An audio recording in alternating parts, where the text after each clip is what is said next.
It's going to be some lonely mornings this fall without the Times Picayune. They want to save an institution, something that's been part of the fabric in New Orleans for generations. People of a city that feel connected through its local paper. The Times Picayune has been around in New Orleans in one form or another for 175 years. It's reported on the Civil War, the Civil Rights Movement, and also famously Hurricane Katrina. The owners, though, see the future online and plan to cut publication down to just 3 days a week.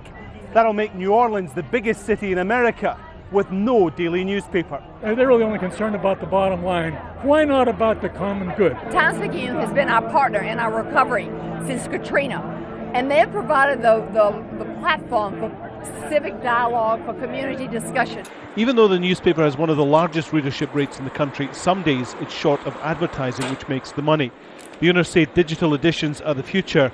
One former journalist with the paper says they may be right. The advances in technology plus the astronomical cost of printing a paper on newsprint these days has created a situation where they really don't have any choice. They have to try something new.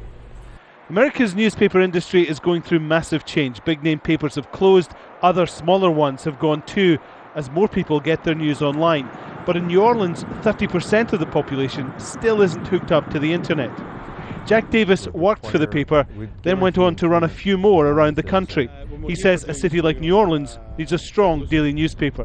The image of a New Orleans without a daily newspaper said this is not a big time city. On the other hand, New Orleans has a professional basketball team, and I'm afraid if the people of New Orleans were asked if they wanted to give up the basketball Hornets or the Times Picayune newspaper, they'd probably give up the newspaper. The protesters hope to convince the Times Picayune owners to stop the paper's downsizing or to sell to someone who'll keep it as a daily. In a city that's lost so much in recent years, this is a loss many are ready to fight. Alan Fisher, Al Jazeera, New Orleans.